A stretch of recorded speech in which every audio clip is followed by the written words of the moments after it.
Notre dose d'économie avec Hélène Zellani qui va nous parler money, money, money. Eh oui, on parle pépette, on parle flouze, on parle thune. Exactement. Avec vous, Hélène, puisque on le sait, on retire de moins en moins d'argent liquide, on se sert essentiellement de nos téléphones, de nos cartes bancaires avec ces fameux paiements sans contact. Mais que vont devenir les pièces et les billets? Est-ce que ça va disparaître? Alors justement, est-ce que vous utilisez encore de l'argent liquide? Non, Est-ce c'est que vous en horrible. retirez? Un petit peu.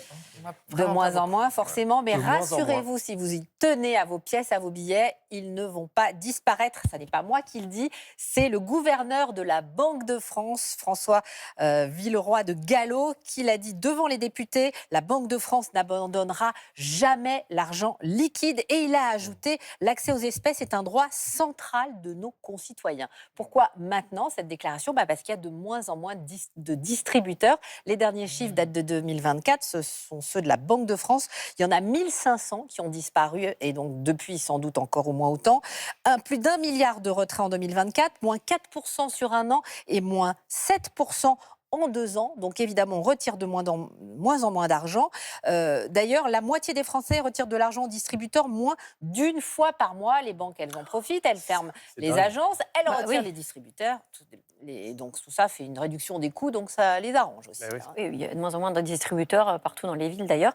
Alors quand on y va et quand on trouve un distributeur, est-ce qu'on retire aussi un peu moins d'argent? Eh bien, justement, c'est ça qui est intéressant. Non, finalement, on retire plus d'argent. C'est ça l'enseignement assez étonnant. Ça, ce sont encore des chiffres de 2024 de la Banque de France. Montant moyen du retrait en 2014, c'était 82 €. 10 ans plus tard, en 2024, 126 €. Autrement dit, on y va moins souvent, mais on prend plus d'argent. Dans les commerces, il y a eu un basculement en 2024. C'est le moment où les paiements en espèces ont été dépassés par les paiements en carte.